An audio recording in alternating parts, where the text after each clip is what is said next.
Muchos se sorprendieron por el título. En la producción me decía, ¿qué? Me preguntó Zumpano. Juan Cruz Ávila también me preguntó, ¿qué dijiste? Sí, Alberto Fernández, el gran alquimista del poder. La alquimia es una ciencia esotérica. Se la vincula a la transmutación de la materia. Transmutación de la materia. El principal objetivo de los alquimistas, como bien dijo el doctor Sin, era buscar la piedra filosofal para transformar cualquier metal, cualquiera, en oro. Se dice que los alquimistas son capaces de combinar elementos, escuchá, de la química, la metalurgia, la medicina, la astrología, la semiótica, el misticismo, el espiritualismo y, como si esto fuera poco, el arte. Vos sabés, Alberto Fernández no era un líder carismático. En política vos tenés que tener carisma. No lo era. Tampoco era un dirigente con votos. Ahora sí los tiene, pero no era un dirigente con votos. No mandaba en su territorio. Otro de los datos para tener éxito en la política argentina. Pero él no. Tampoco posee una gran fortuna personal. Viste que algunos dicen que para ser presidente tenés que tener una chequera importante. No posee una gran fortuna personal. No tenía... No me estoy buscando... Me está buscando una lapicera. Me decían a ver si me está buscando plata. No tengo. No tenía ni tiene ningún atributo de los clásicos para alcanzar el máximo cargo que pueda ambicionar un político. Pero sí tiene una sola cualidad muy particular, con el que se pueden lograr todas las cosas juntas. Ah, qué buena composición hicieron. Después me lo pone en la pantalla completa. Es un gran alquimista.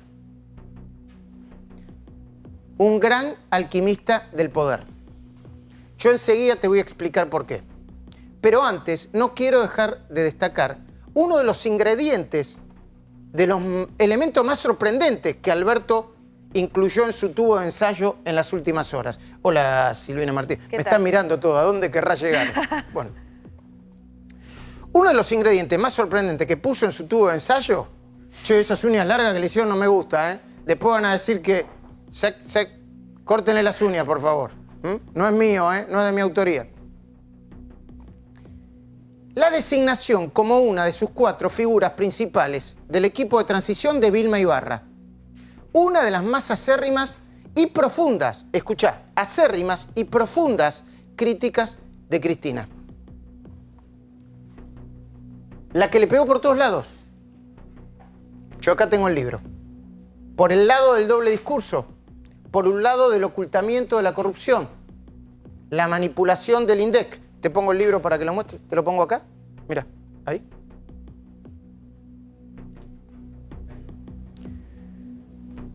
Presta atención a lo que escribió Vilma en este libro, algunas de las cosas que tengo marcadas. Cristina tiene una enorme confianza en el poder de su palabra y se anima a contar los hechos pasados, modificando u omitiendo aspectos sustanciales de la realidad. También relata cosas que jamás sucedieron con un enfático realismo. Es posible que esto lo haga porque en sus discursos se dirige a quienes le creen todo o pretenden creer y no se animan a dudar. Brillante. Está hablando del misticismo de Cristina. Continúa Vilma Ibarra. La supervivencia del relato es un objetivo central para Cristina. Ella cree que de ello depende el lugar que ocupará en la historia y también la posibilidad de conservar importantes cuotas de poder para condicionar a futuros gobiernos. Esto lo dijo en 2015, ¿eh? Hace un ratito. Los cuestionamientos de Cristina respecto del menemismo se vinculaban a los escándalos, pero no a las políticas públicas, a las que omitió realizar cualquier crítica y que consideró legitimadas con el voto popular. Acá está el tema de la justicia con el que voy a hablar enseguidita con Silvina Martínez, porque ayer hubo 3 fallos que involucran a Cristina que hay que analizar con mucho detenimiento. Continúa Vilma Ibarra, con el mismo énfasis y con una cierta dosis de cinismo, no ha dudado en expresar su desprecio hacia las personas que critican y acusan sin hacerse cargo de su pasado. ¿Cómo estás? Cristina ha hecho alarde numerosas veces de haberse opuesto a las políticas neoliberales, construyéndose a sí misma un pasado distinto al que vivió. ¡Buah! Fuerte, ¿eh? Cristina tiene una memoria prodigiosa y sabe exactamente cómo fueron las cosas, pero no puede sustraerse una y otra vez a la tentación de reescribir el pasado para que los hechos se adapten a su relato de la realidad. Ella sostenía que no es posible desempeñar una función pública, fíjate qué sutil y qué fuerte al mismo tiempo, de tanta responsabilidad cuando existe un serio estado de sospecha sobre la legalidad de la conducta de un funcionario. En efecto, se trata de responsabilidades políticas, en tanto que las responsabilidades penales se ocupan sin duda de esas responsabilidades los jueces. Siendo presidente de la Nación, en cambio, continúa Vilma Ibarra, Cristina ha seguido la lógica de posicionarse en forma diametralmente distinta de la que sostenía como opositora. Ha callado respecto de las gravísimas imputaciones que pesan sobre el vicepresidente Amado Boudou y que han dado lugar a resoluciones judiciales que disponen su procesamiento y hasta su juicio oral. Ya termino, pero es fuerte, ¿no? Ya termino con esta parte. Cristina optó por llevar adelante una política de protección a su vicepresidente, aún de las acusaciones por delitos comunes. Simultáneamente, y para garantizar la impunidad, se impulsa una campaña de acusaciones y desprestigio contra quienes investigan y acusan al victimizado Amado Boudou. Ante las irregularidades detectadas en el programa Sueños Compartidos, no inició ninguna investigación administrativa seria, ni siquiera remotamente parecida a la que otrora había realizado en el Senado. También se protegió, hasta lo insostenible, al exsecretario de Transporte Ricardo Jaime, sobre quien pesaban y siguen pesando numerosas investigaciones judiciales por diversos delitos de corrupción, como recepción de dádivas, malversación de caudales públicos, enriquecimiento ilícito y ocultamiento de pruebas. Lo que pone en crisis este relato es la reescritura que hace Cristina del pasado, pretendiendo arrogarse un protagonismo que no ha sido suyo e invocando una legitimación que tampoco le corresponde. La decisión de firmar el memorándum con Irán exhibe una Cristina en estado puro, tomando determinaciones en coincidencia con su nueva visión de la política y los alineamientos internacionales que comenzó a mostrar, sobre todo a partir de los efectos de la crisis de las hipotecas subprime y luego, con más énfasis, al final de su mandato. Cristina no fue perseguida durante la dictadura, ni dedicó esos años a participar activamente en la lucha por los derechos humanos y la búsqueda de los desaparecidos, ni fue parte de las batallas parlamentarias para anular las leyes de obediencia debida y punto final durante la década del 90. En efecto, y continúa este libro. Pero, a ver, yo no quiero chicanear a nadie, ¿eh? Quiero poner los datos de la realidad. ¿Saben a quién votó Vilma Ibarra? Lo dijo. A Margarita Stolbizer votó en 2015, Silvina. Sí, era precandidata del Parlasur, de Margarita en el 2015. Ah, mira vos, no sabía, sí, no tenía ese. Estaba en la lista con Margarita. Está Orlando Ferreres acá para hablar de la realidad, una vez que salgamos de la alquimia, de la realidad económica. Hola, Orlando. ¿Qué tal? ¿Cómo estás? Buenas noches. Todos me miran misteriosamente. ¿A dónde querrá llegar con el tema de Alberto Fernández, el gran alquimista del poder, de la política? Volvamos a la idea de Alberto Fernández como el gran alquimista.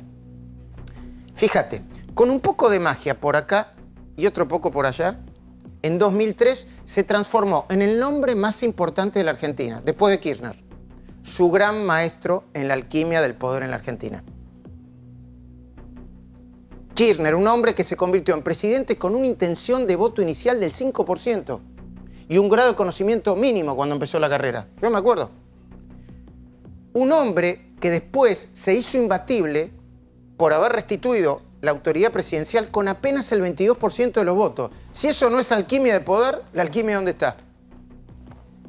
Pero Alberto, su gran discípulo, otro alquimista, se fue a su casa en julio de 2008, cuando sintió que ya no podía conciliar los distintos elementos de la química política de la Argentina. ¿Te acordás? El campo, eso no lo pudo solucionar. La corrupción, que se empezaba a manifestar abiertamente también en el gobierno de Cristina. Y a partir de ese momento probó el alquimista todas las fórmulas posibles. Daniel Scioli, primero con Daniel Scioli, después Sergio Massa, después Florencio Randazzo. Y al final, porque sabe mucho de política, le cierran los micrófonos a nuestros invitados, por favor, mientras yo hablo. Gracias. Al final comprendió, después de tantos experimentos fallidos, que no podía convertir en el peronismo la materia en oro. Y entonces elaboró una fórmula que luego repitió. Es la fórmula analquimista político. Dijo, con Cristina sola no alcanza. Tiene un techo de que es econometrista, Orlando tiene que saber. Pero sin Cristina tampoco se puede. Tampoco se puede. Con Cristina sola no alcanza, pero sin Cristina tampoco se puede. Entonces empezó a mezclar los elementos. Y el sábado 18 de mayo de este año, sus dotes de alquimista los transformaron en candidato al máximo cargo al que puede aspirar un político, presidente de la nación. ¿Y sabes qué? Con otra mezcla de elementos que a priori, cuando a cualquier analista político le decían, estos son los elementos, y uno decía, eso no se mezcla. Esto no se mezcla, esto es el agua y el aceite. ¿Qué elemento no se mezcla? El agua y el aceite, ¿no? El agua y el aceite. Dicen que no se mezcla. No se mezcla. No se mezcla. ¿Qué hizo Alberto? Con otros, ¿no? Pero él fundamentalmente mezcló el agua con el aceite. Empezó a colocar a gente que se odiaba y que probablemente todavía se odia, bajo un gran paraguas con un nombre muy sencillo y muy directo, frente de todos. Todos. Alberto juntó a Cristina primero con él mismo, el mayor crítico de Cristina, uno de los mayores. Él la llegó a calificar de psicópata, yo me acuerdo, de responsable de una gestión deplorable, pero dijo, listo, demos vuelta a la página. Se juntó. Alberto juntó a Cristina, la Cámpora, a Sergio Massa, a esos tres elementos, algo que nadie creyó que se pudiera unir. Y perdón, que fue la gran mezcla que posibilitó el triunfo del Frente en la provincia de Buenos Aires primero y por extensión en todo el país. Ese fue el elemento de la mezcla que lo determinó. Pero además, como sigue mezclando, puso a los gobernadores que no bancan a Cristina en el mismo paquete. Y siguió.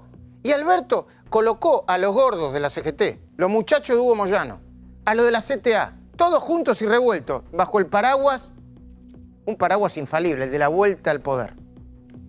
Alberto metió en su laboratorio a Juan Grabois, al Movimiento Evita, a Victoria Donda y a Pino Solanas, a los amigos del Papa Francisco, a los curas Villero también, a la UIA, parte de la UIA, la Mesa de Enlace, a las pymes y a empresarios multimillonarios individualmente, la Biblia y el Calefón.